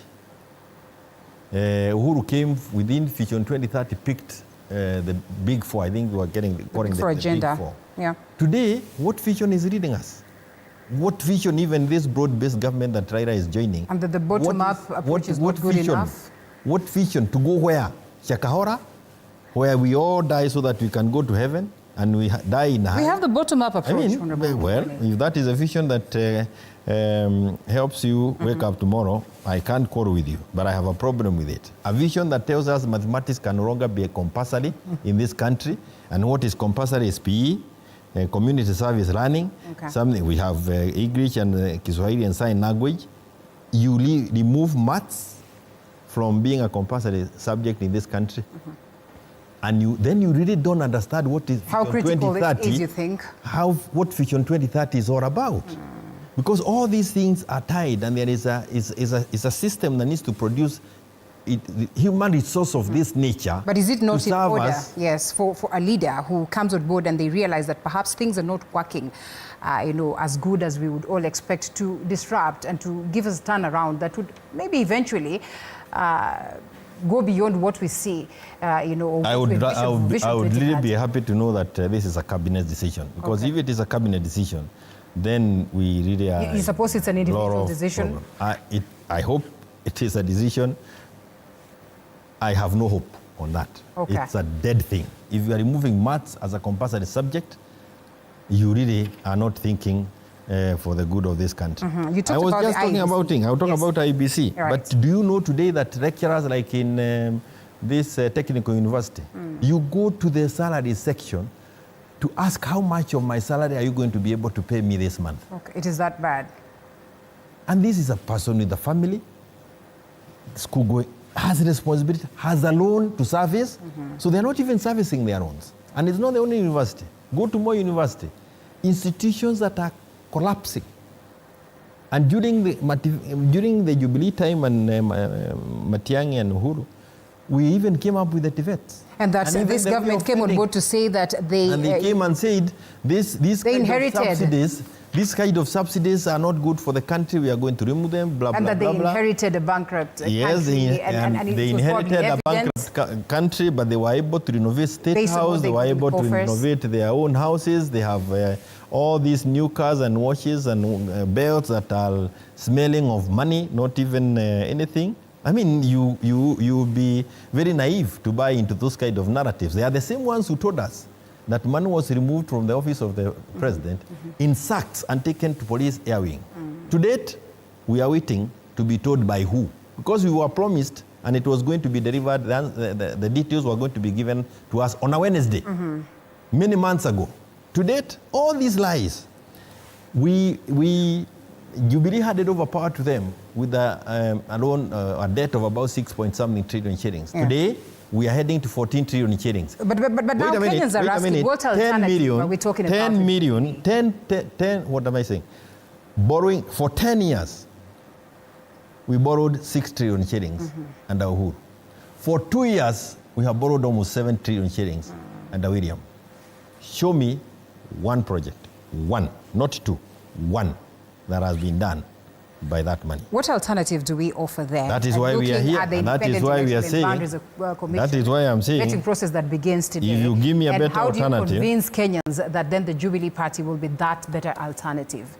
We will continue convincing Kenyans, and by the way, many Kenyans are the ones asking for Jubilee Party, and even so worried that some people would want to form other parties. Okay. And it doesn't mean that we are the angels that, sent from heaven. But look at what was done by that government and what has been achieved today, and the choice is there for Kenyans to make. Which one of the two would you rather go with? Which one of the two would you rather put on the table and try and improve it?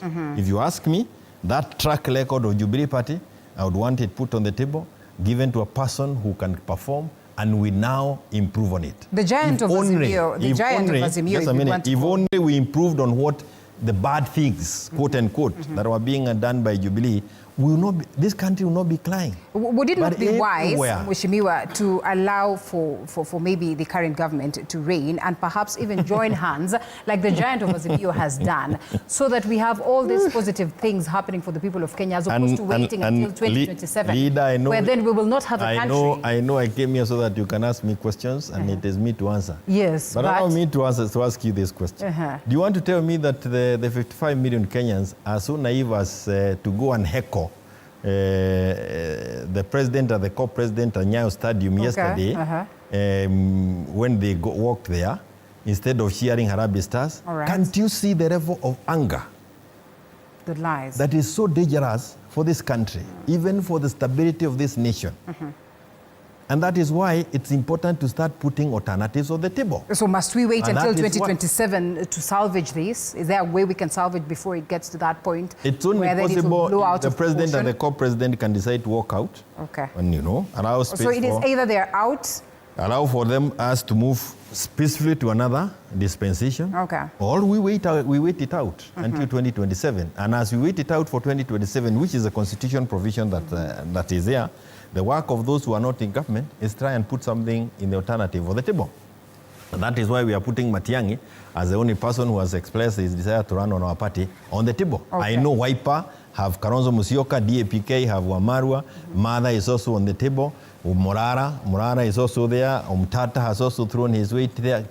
Help me the names, there are quite a number of them. Yes, you are the ones doing the news every day. Yes. So these names are there. And we would want to say, Kenyans to say, among all these, who is it that can help not just become the leader alone, but also lead this pack, so that as a country we have a chance of having some positivity, because as it is now, it is all like, what will it take to let go of the current regime, in your own opinion? Will it be Jubilee alone, enjoying this kind of numbers, or will it be a coalition, as has been the trend lately?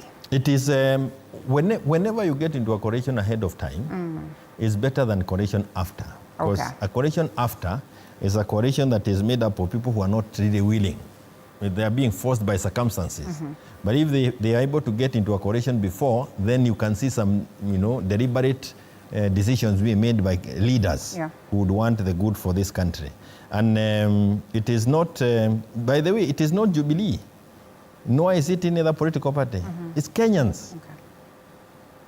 Hawa wa Kenya unaona na mimi ni mmoja wao.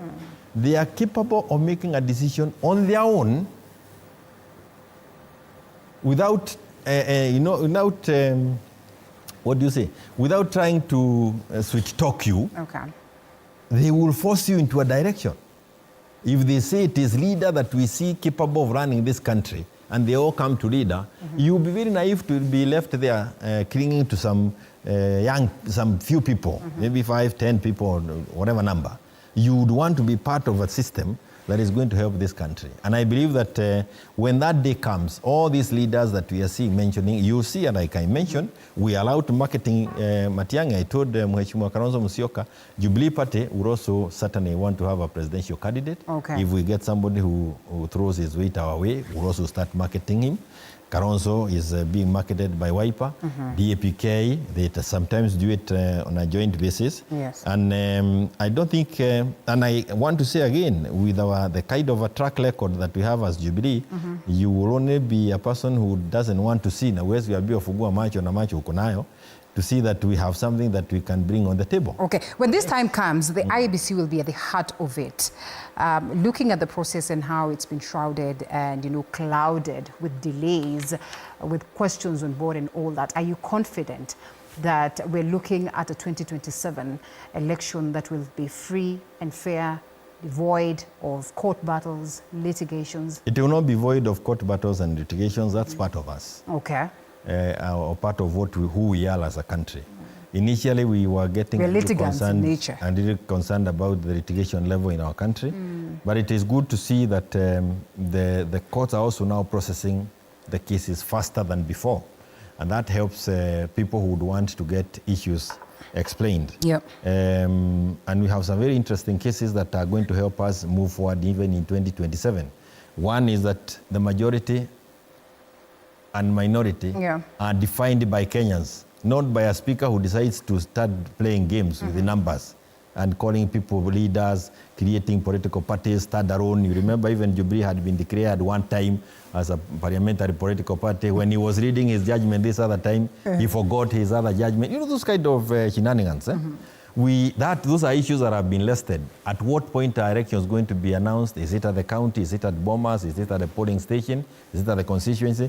These are issues that are being made clearer by the day. Yeah. So that if you think that you can leak elections, like it was done, 2022, it is being made much, and you know, it's becoming more and more difficult by the day without the presence of people. But then comes this one fact. Kenyans have decided. Okay.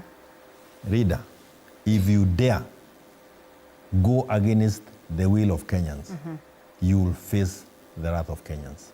We were here 2002. We were here. Right. It was not the desire of the IEBC, I could be wrong, to announce the way they did. But Kenyans had made it clear to them, dare you utter one number. Okay. At the polling station, at the constituency level, on the county level. I say this with a tongue in cheek, because the president keeps saying, niliwashida nikiwa nje ya serikali. Saa hii niko ndani ya serikali, mtaniweza kweli? Interesting. Two things on this. You are not put in office to use institutions to rig you. Okay. You are not put in office to use institutions to corrupt the system in this country. You are in office to ensure that the institutions function as provided for under our constitution and the statutes, independent of your personal interest. Number two, I want to repeat it. Even if you want to be, you are running as a presidential candidate, and you become the chairman of IEBC, the resolve of Kenyans this time round is such it does not matter. But does it speak about institutional structures that it does shaky not matter. And I want to tell systems? You, remember, the Constitution says sovereign power of the people of the sovereign power. Sovereignty belongs to the people. Belongs to the people of this country. When they exercise it, and I want to tell you, they will exercise it on the 27th of August. Bila kulala, kukesha.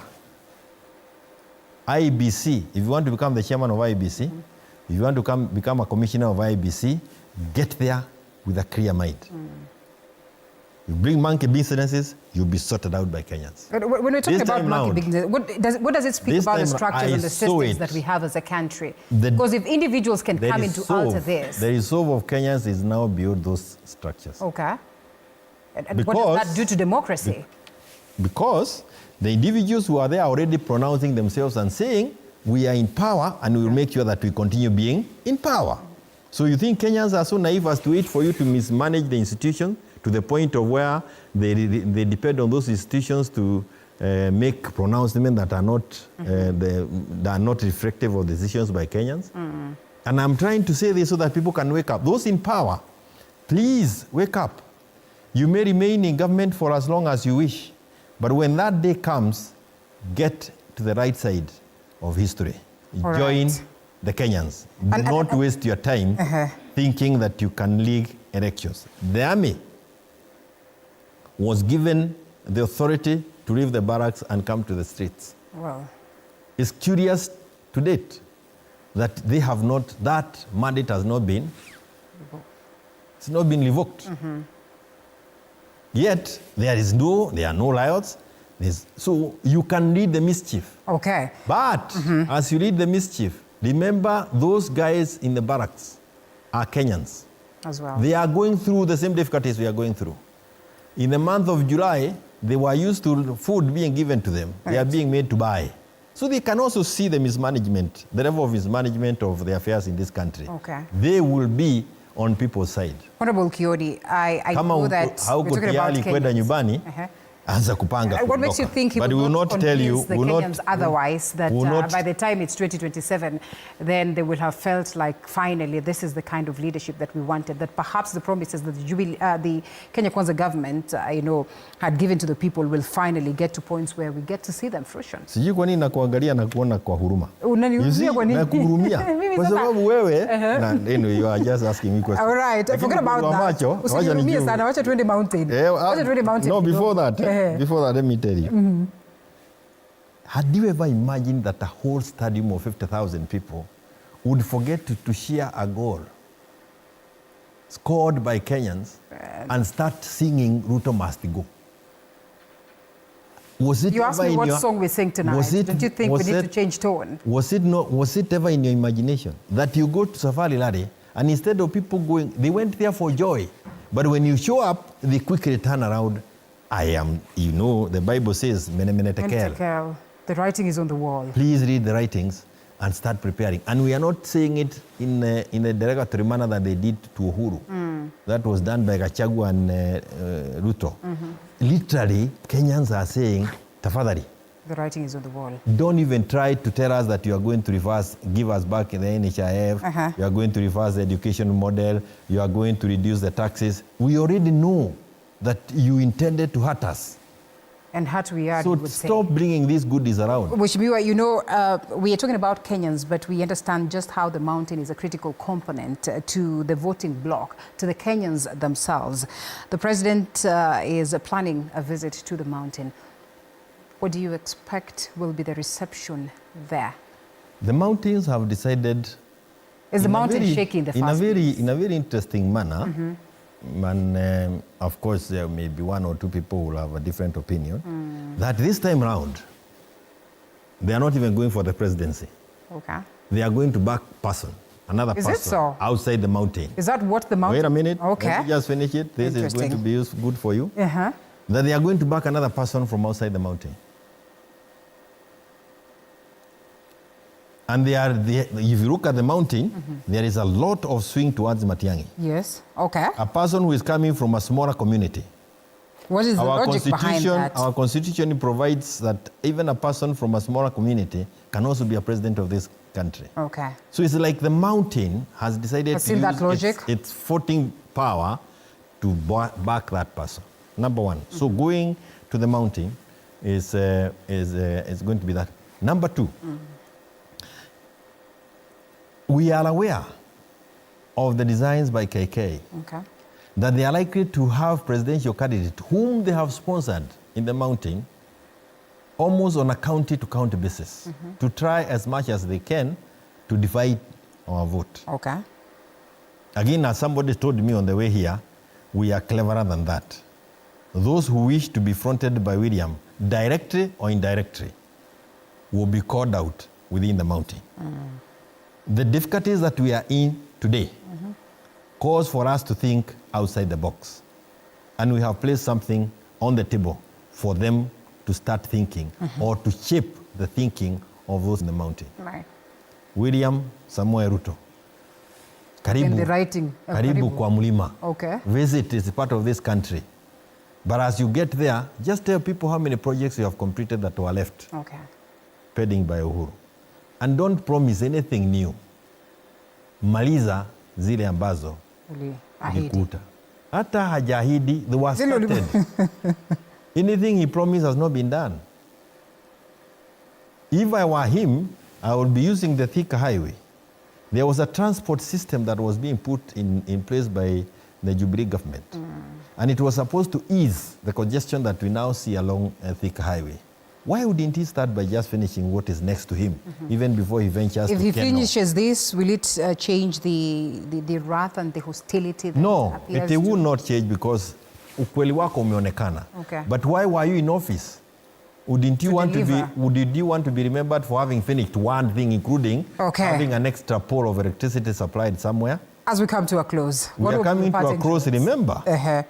As Jubilee, we found this country with 40% connectivity, electricity.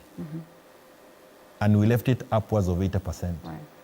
How much more has KK pushed it? Okay. I tell you, it's only those who are within Jubilee government who knew what we were doing, where we were going, what we wanted to achieve, what was the intended outcome of all these projects that are going on. We have so many dams that were started that are still at the point at which they were left. Okay. Why I talk about Matiang'i, he knows who was funding, what was intended, the irrigations that was supposed to come with it, and I believe that a person of that nature, a person who shared most of the cabinet subcommittee in the absence of William, could be the best bet for would Jubilee. be the person to help us turn this country in a hurry. Coming from a small community, and usiseme tena wa Kisii hawatoshi boga. Hata wao, hata hawa wanatosha boga. And every community in this country inatosha boga. All right, asante sana, Honorable Jeremiah Kioni. Just the time could not allow us to get deeper into this, but the conversation continues. Umeniweka sana. Nimekuweka sana, asante sana. Tumeanza polepole. We did not even talk about the permits. Wacha tuachie hapo. hapo. Permits. Story for another day. Mmetuletea shida mingi na mambo tulikuwa tunajua. All right, Honorable Jeremiah Kioni, thank you so much for speaking to TV47, and we appreciate as well your feedback back at home. We have to close it at this very point because of time, but the conversation continues on our social media platforms. Always keep it TV47. My name is Linda Alela. Do have yourself a lovely night, and as well appreciating the sign language interpreter, that is Catherine Simeloi. It was great doing this with her and for you. Bye-bye. Asante Mheshimiwa.